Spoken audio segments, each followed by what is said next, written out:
Fala aí pessoal, tô de volta aqui com o canal e vou começar com um curso aqui com vocês. E esse curso ele é do zero até o desenvolvimento full stack, até você conseguir desenvolver ali uma aplicação completa, uma rede socialzinha básica, um chat, algo simples mesmo. Porém de desenvolvimento web, full stack mesmo, front, back-end, banco de dados e fazer um projeto ali real que faça você se destacar, que possa ter usuários e tal e até cobrar dinheiro nesses projetos. Então, esse curso, ele é para quem quer desenvolver full stack, né? Eu vou usar JavaScript e TypeScript, isso não vai importar muito no começo, porque esse começo ele vai ser útil para qualquer área que você for atuar, e ele também vai ser útil para qualquer linguagem que você for aprender, que vai ser basicamente lógica de programação, que é o que a gente vai aprender nessa primeira aula de hoje. Esse curso aqui, o objetivo dele é ser o mais prático e didático possível, então ele não vai ser o curso mais teórico de todos, para isso aí já tem os cursos do Guanabara, tem outros cursos. Esse curso aqui ele é o mais prático e objetivo. Hoje a gente vai aprender lógica de programação e eu vou fazer uma calculadorazinha no final, e eu vou deixar algumas tarefas para vocês aí na descrição. Sim, galera, se você já tem algum conhecimento em programação, eu tô querendo começar a fazer um projeto que é juntando alguns inscritos que têm um certo conhecimento e colocando esses inscritos para fazerem projetos juntos comigo e tal. E a gente vai fazer alguns projetos aí. E se você. Isso é para fazer com que a galera consiga experiência em trabalhos em equipe e também para fazer com que vocês se motivem mais a estudar, que é para participar desses projetos. Então, para participar desse projeto, você precisa saber fazer pelo menos um CRUD, que é um projetozinho básico de front-end com back-end em banco de dados. Então, se você já sabe fazer aquele famoso CRUD, criar, deletar, ler documentos e dados de um banco de dados. Então, me chama aí no direct do TikTok, tem lá o meu site, tem meu TikTok, meu LinkedIn, pode me chamar no direct. Se tiver alguma dúvida também sobre essa aula, pode me chamar no direct, pode mandar dúvida, pode mandar print da tela se tem algum erro aí no seu código, pode me mandar, eu respondo todos, pode deixar nos comentários do YouTube qualquer dúvida que vocês tiverem, eu respondo todas. Então, se você quer participar de um projeto em equipe, conseguir experiência, chama aí, vai ser de graça tudo, vai ser só pelo conhecimento mesmo que a gente vai fazer esse projeto. Esse curso aqui também vai ser 100% gratuito, não vou cobrar nada, nenhum custo no final, pelo menos até agora. Eu estou pensando em escrever alguns livros um pouco mais teóricos para quem quiser se aprofundar mais na teoria, mas é algo que está só no papel por enquanto. Então a gente vai fazer esse curso aí full stack e chegando em enrolação, a aula de hoje é sobre lógica de programação. Galera, lógica de programação é basicamente a forma que você vai dar ordens para o seu computador. Para quem não sabe, o computador ele não raciocina, ele apenas recebe ordem e executa essas ordens. E a lógica de programação, ela vem da lógica matemática. Então, se vocês quiserem olhar sobre lógica matemática, é legalzinho também, mas não é necessário. A gente usa muito um exemplo em qualquer curso de programação que vocês vão utilizar, que é o exemplo do robôzinho ali que faz sanduíches. Então, se eu quero que um robô ele faça um sanduíche de presunto, eu não posso chegar para ele e simplesmente falar, pega um pão, pega um presunto e faça um sanduíche. Eu tenho que ser o mais detalhado, o mais específico possível com ele, porque ele não raciocina. Ele não raciocina, para pegar o sanduíche eu vou ter que ir lá na cozinha, abrir a geladeira e tal. Não, ele vai simplesmente receber ordens. Então você tem que dar o máximo de ordens possível, de forma que fique explicitamente explícito o que ele tem que fazer. Então, para fazer um sanduíche de presunto, por exemplo, vá até a cozinha, vá até o armário onde fica os sanduíches, pegue o pacote de pão, abra o pacote, pegue o pão, coloque o pão sobre a mesa, feche o pacote, coloque o. Se o armário estiver aberto, no caso você vai ter que abrir e não fechou, coloque o pão dentro do armário. Se não, abra o armário, coloque o pão dentro do armário, depois de ter fechado, feche o armário, vá até onde ficam os talheres, abra a gaveta, no caso, no exemplo. Você tem que dar o máximo de ordens específicas para ele entender exatamente o que ele tem que fazer. Não é algo tão direto assim. Então, para dar essas ordens para o computador, a gente usa a lógica de programação, que é basicamente o if e o else, que é o se e se não, por exemplo. Ele vai entrar, ele vai até o armário e vai pegar o pão. Então, se o armário já estiver aberto, você só vai lá e pega o pão. Se o armário estiver fechado, você abre o armário, pega o pão e fecha o armário. E é aí que a gente usa o se e se não, que dentro da programação é o if e o else. If é se em inglês e o else é o se não em inglês. Então, se aí a gente vai colocar uma condicional, no caso, a porta do armário aberta. Se porta do armário aberta for verdade, se realmente estiver aberto, você vai executar uma função, não vai executar uma ação. E essa ação é pegar o pão. Se não, você vai executar outra ação. E essa ação é abrir a porta do armário para depois sim pegar o pão. A gente tem os loops de repetição. Enquanto não tiver presunto suficiente dentro do pão, quer dizer, enquanto não tiver dois sanduíches no prato, você vai repetir todo o processo de fazer o sanduíche. Então, assim que ele terminar de fazer todo o sanduíche, ele vai verificar. Tem dois sanduíches no prato? Não, não tem. É falso essa afirmação de dois sanduíches no prato. Então, eu vou repetir esse processo de fazer um sanduíche. Aí depois ele vai verificar. Agora, tem dois sanduíches dentro do prato? Sim, tem dois. Era dois que eu queria. Então ele para de executar, já está a quantidade certa. Então, esses aí são os loops de repetição. Enquanto tal coisa for verdadeira ou tal coisa for falsa, é, execute tal função. A gente também tem as variáveis. As variáveis é algo mais matemático que a gente vai usar dentro do código, que são basicamente espaços que são representados por símbolos ou letras dentro do código, ou palavras também dentro do código que vão armazenar um valor. A gente também tem as funções, que são pedaços de código que recebem parâmetros, que são variáveis que a gente vai usar dentro da função e vai executar a ação. Um exemplo. A gente tem a função fazer um sanduíche. E essa função fazer um sanduíche ela recebe um parâmetro, que é uma variável, que dentro dessa variável vai ter o sabor do sanduíche. Qual vai ser o recheio desse sanduíche? A gente vai ter presunto ou queijo. No caso, se o parâmetro sabor for igual a queijo, a gente, em vez de pegar o presunto, a gente vai pegar o queijo. Então, o queijo vai ser a variável que vai receber esse valor. Por isso que a gente não bota o valor diretamente. A gente coloca uma variável. Porque aí dentro do código, a gente coloca vá na geladeira e pegue o sabor. E esse sabor ele vai ter um valor, que vai ser o presunto ou o queijo. E ele vai verificar se esse valor é presunto ou queijo. E se for presunto, ele vai pegar o presunto. Se for queijo, vai ser queijo. Então, eu espero que dê para entender essa parte de variáveis e funções, porque isso é meio difícil de explicar subjetivamente, é mais fácil explicar dentro do código, e vocês vão entender dentro do código. Quando a gente for fazer a nossa calculadorazinha. Funções, variáveis, operadores de cálculo, né, são somar, subtrair, multiplicar, dividir. Eu vou mostrar como são representados esses valores dentro do código. E também tem os valores de comparação, que no caso é o maior igual que, menor igual que, igualdade, e se os valores são idênticos. Isso a gente vai usar mais dentro do código também. Operadores, variáveis, condicionais, grupos de repetição, funções, tipos também, que são os tipos de dados que a gente vai receber dentro dessas variáveis e dentro das estruturas de dados, que é o que a gente vai aprender agora. E esses tipos eles podem ser string, que é para palavras que são colocadas entre aspas, vai ter number, que é para número, vai ter boolean, que é para verdadeiro ou falso. Esses são os principais.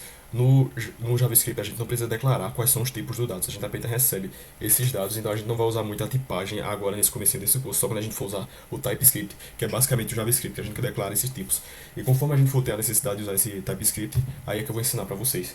Então, vamos para o código agora que eu vou... Sim, também temos as estruturas de dados, que se a variável é um espaço na memória representado por uma palavra, por um símbolo, por uma letra, que recebe um valor, o array é basicamente a mesma coisa, só que recebe uma lista de valores, que no caso x, uma variável seria a variável x igual a 1. No caso o array seria x igual a 1, 2, 3. E a gente acessaria esses valores pelos índices dos respectivos valores, que é basicamente a posição na lista que esse valor ocupa. No caso 1, ele está na posição 0, que a gente sempre começa contando do 0 adiante. Então, como 1 é o primeiro, ele está na posição 0. Então a gente vai usar, para acessar o valor 1, a gente vai acessar dentro do array a posição 0. Agora vamos para dentro do código para explicar melhor aqui para vocês. Primeiro de tudo, variáveis.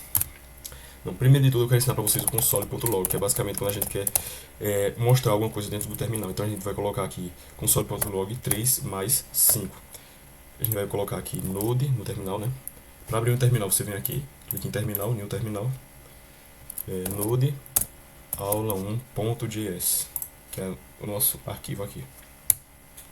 Esqueci de falar, mas você tem que fazer algumas instalações antes de começar o curso. As instalações são o Node.js e o VS Code. A instalação é bem simples, é bem intuitiva, então eu não vou ensinar aqui. Se você tiver alguma duvidazinha, pode me perguntar ou pesquisar no YouTube. É bem fácil mesmo, é bem intuitivo, então não vai ser muito difícil.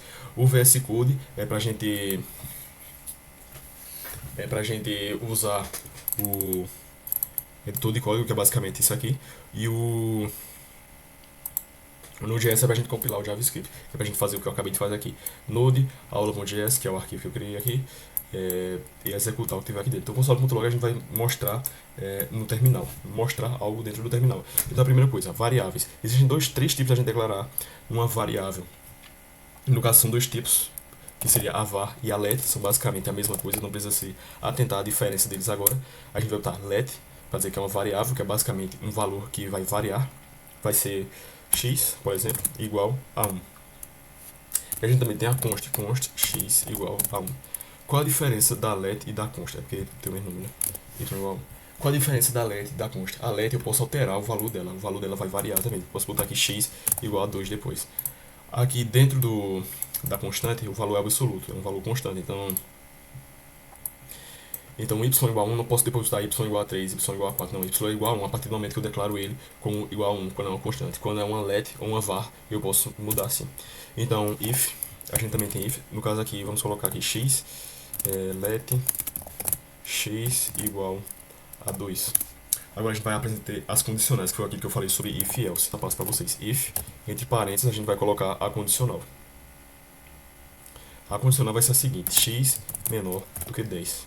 Se x menor do que 10 for verdadeiro, vai executar isso aqui, que vai ser o console.log verdadeiro. Se não, que é o else, vai executar aqui console.log false. Não tá aqui Node.js verdadeiro, porque x, no caso é menor aqui, eu disse que é maior, mas é menor. X menor do que 10 é verdadeiro. Então se eu botar aqui 11 e fizer a mesma coisa, vai dar false, porque x 11 não é menor do que 10. E aqui se eu fizer isso aqui, ó, por exemplo, x é igual a 1, mas depois eu colocar aqui, como é uma let, né, uma variável, x igual a 11, fizer isso aqui, ó, vai dar false, mesmo tendo declarar aqui como 1. Agora se eu botar aqui como uma constante, e fizer a mesma coisa, ó, vai dar um erro aqui, porque a constante ela não pode mudar o seu valor. Bom, agora o loop de repetição, né?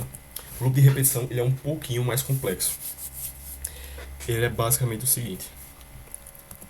Sim, antes disso eu quero ensinar para vocês os operadores. Existem dois tipos de operadores, e quando você quer fazer um comentário dentro do código, você usa esses dois tracinhos aí, que vai simbolizar praticamente que a parte que tiver depois desse tracinho não vai ser lida pelo computador. Existem dois tipos de operadores. Os operadores de cálculo, né, que é o mais, o soma, subtração, divisão, que é esse tracinho, porcentagem, que é o resto da divisão, e a gente também tem esse recebe. Esse recebe é para quando a gente quer atribuir um valor a alguma coisa. Por exemplo, aqui eu tenho a variável, tá? Vou usar a letra aqui que é o mais comum, A. E a gente tem essa variável A, e eu quero atribuir um valor a ela, eu quero atribuir um valor de 5. Então eu boto aqui o igual, que significa recebe, 5. Então agora o valor de A é igual a 5. E a gente também tem os operadores de comparação, que é o menor, o maior, o menor igual que verifica se é menor ou igual. No caso do menor, se tal valor for menor que esse, vai tornar verdadeiro. Se tal valor não for menor do que esse, vai tornar falso. No caso do mais, é a mesma coisa. Menor ou igual é caso esse valor seja menor ou igual, esse outro valor vai tornar verdadeiro. Caso não, vai tornar falso. E assim, para o maior igual também, para o de igualdade, que são dois iguais, e para verificar se é idêntico, que se no caso são do mesmo tipo, que é 3 iguais. Isso a gente não vai usar muito por enquanto, esse do mesmo tipo e tal, mas é importante que vocês saibam. Bom, a gente também tem os loops de repetição. O loop de repetição, ele tem 3 pequenos bloquinhos dentro do for. A gente tem o for e o while. A gente vai aprender só o for hoje. Quando a gente precisar do while, eu ensino para vocês. Esse primeiro bloquinho a gente vai declarar uma variável, que vai ser no caso a variável i, que vai ser igual a 0. Ponto e vírgula. Na segunda parte do código, o segundo bloquinho de código, a gente vai colocar a condição. Vai ser i menor do que 10. Eu vou mostrar aqui o código, depois eu vou explicar bem direitinho para vocês. I menor do que 10, e enquanto i for menor do que 10, i mais, que é basicamente adicionar 1 ao i. I mais, pronto. O que foi que ele fez aqui? A variável i, que é o que a gente chama de iterador, a gente declarou essa variável aqui, ela tem um valor de 0. Enquanto esse i for menor do que 10, vai ser a condicional, essa segunda parte do código vai ser a condicional, enquanto i for menor do que 10. Enquanto i menor do que 10 for verdadeiro, ele vai perguntar, i é menor do que 10? Se for verdadeiro, ele vai executar a próxima parte, que vai ser i mais, adicionar 1 ao i. No caso, eu posso botar aqui i mais igual 1 também, vai dar certo. Mas a gente usa i mais porque fica mais curtinho. Então, i mais. Aí vai colocar console.log, ele vai mostrar no terminal o valor de i. Aí a gente tem aqui o resultado. Ele percorreu de 0 até 9. Então aqui no primeiro, o valor de i era 0. 0 é menor que 10, verdadeiro. Então i mais, i mais 1. Então, console.log 0 e adicionou 1 ao i. Agora o valor de i é igual a 1. 1 é menor que 10? Sim. Aí 1. E foi assim até chegar no 9. Por que não foi até o 10? Porque quando chegou no 9, aí foi i mais 1. I igual a 10. 10 é menor que 10? Não, 10 é igual a 10. Aí não executou i mais. Agora se a gente botar o menor igual aqui e executar, ó, vai até o 10. Porque 10 não é menor que 10, mas é igual a 10. Então se for menor ou igual, como é igual, vai aparecer do mesmo jeito. E bom, essa é a parte mais difícil da lógica de programação. Então se você conseguiu entender isso aqui, você já está já tem um bom caminho andado aí. A gente também tem os arrays, que do mesmo jeito que a gente declara uma variável, a gente declara um array, só que em vez de colocar o valor, a gente coloca um colchete, e dentro desse colchete a gente coloca a lista de valores. Então eu vou colocar aqui maçã, banana, e limão. É um array de strings, que são palavras, e essas palavras elas têm que sempre ficar entre aspas, pode ser aspas duplas ou aspas simples. Vai ser maçã, banana e limão. E dentro dessa lista, se a gente quiser acessar o valor, a gente só coloca a posição que esse valor está dentro da lista. No caso, esse primeiro é 0, o segundo é 1 e o terceiro é 2. Então, console.log ar, que no caso é ar de array, né, que eu coloquei. Pode colocar qualquer nome aí, lembrando, é como se fosse uma variável. E a gente vai colocar aqui 0, que é o primeiro valor da lista. E deixa eu botar aqui, vai botar aqui maçã. Poderia ter botado o acento, né, vocês viram, não tem problema. Maçã, porque como é uma palavra, não tem problema colocar acento, então maçã, aí deu certo. Se a gente quisesse acessar limão, eu colocaria aqui o 2, porque é o item 2 da lista. Lembrando que começa sempre pelo 0, tá, galera? Então a galera acaba confundindo isso e começa sempre pelo 0. Isso não é tudo sobre lógica de programação. Tem algumas coisas a mais, mas, como eu disse, o objetivo é ser o mais prático possível. Conforme nós formos precisar aprender certas coisas dentro da programação, eu vou ensinando aqui a vocês. Mas, por enquanto, o que você precisa saber é somente isso. A gente também tem, galera, as funções. Essas funções, dentro das funções, a gente vai receber parâmetros. A gente vai declarar a função com o nome function. A gente vai colocar o nome da função, que vai ser aqui calcular. E a gente vai receber alguns parâmetros. No caso aqui a gente vai receber x, y. E com esses parâmetros aqui, no caso dessa função calcular, dentro dos colchetes a gente vai executar, dentro das chaves a gente vai executar um código, que vai ser aqui console.log x mais y. A gente vai mostrar no terminal o valor que a gente vai receber como x e como y somados. Então a gente vai executar essa função, e para executar ela a gente coloca aqui calcular e parênteses, e a gente vai passar os parâmetros dentro dela agora, que vai ser, o primeiro parâmetro vai ser 2 e o segundo parâmetro vai ser 5. Deixa eu vir aqui, e aqui exibiu o 7, que é o x mais y. Agora eu quero mostrar uma coisa aqui para vocês não se confundirem. Se eu colocar aqui const x igual a 1, const a igual a 1 e const b igual a 2, esse ponto e vírgula eu não preciso, e colocar aqui a vírgula b, vai dar 3, vai dar certo do mesmo jeito. Por quê? A galera pode se confundir e pensar que aqui eu tenho que colocar exatamente um valor de x e um valor de y. No caso aqui, como eu coloco a e b, o que acontece é o seguinte: x vai ser igual a porque o que vai determinar é a posição do parâmetro. Está na posição 0 aqui o x. Então o que eu coloco aqui na posição 0 como parâmetro vai ser o parâmetro de x. Então vai ser o parâmetro da posição 0, que vai ter o nome de x. Então é basicamente o seguinte: x dentro da função vai ser igual a que vai ser igual a 1. Então vai ser 1 mais y, que é igual a b, que é igual a 2. Vai dar 3. Para vocês não se confundirem aí. Então é isso. Agora a gente vai colocar em prática fazendo um pequeno projeto. Vai ser uma calculadora bem simples. Essa calculadora bem simples, ela vai receber 3 parâmetros. Vamos criar aqui a função calculadora. Ela vai ter 3 parâmetros, que vai ser o valor 1, o valor 2 e a operação. Vai ser qual a operação que a gente vai fazer. Ela vai ter 4 tipos de operações: somar, subtrair, multiplicar e dividir. Aí a gente vai colocar aqui um condicional: if operação for igual a soma, a gente vai executar console.log valor 1 mais valor 2. Agora, como ficou bem fácil de entender isso aqui, eu vou só copiar e colar aqui, ó. 3 vezes, né? Pronto. Se a operação for igual a subtrair valor 1 menos valor 2, se for igual a dividir valor 1 dividido por valor 2, e se for igual a multiplicar, a gente vai colocar aqui valor 1 vezes valor 2, que é esse asteriscozinho aqui que a gente usa. Então ficou bem fácil, né? Então aqui a gente vai colocar aqui, chamar aqui o calculadora, e a gente vai passar como parâmetros aqui o número 3 e o número 5, por exemplo. E como operação a gente vai passar aqui o soma. Deixa eu botar aqui o meu pontual.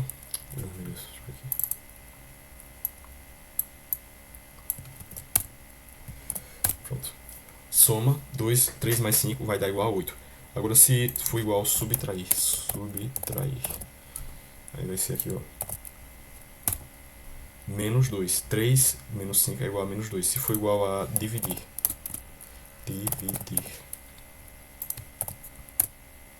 vai ser igual a 0,6.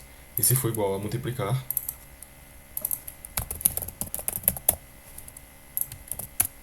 vai ser igual a 15. Pronto, galera. A gente acabou só não consolidando aqui o conhecimento de loops de repetição, né?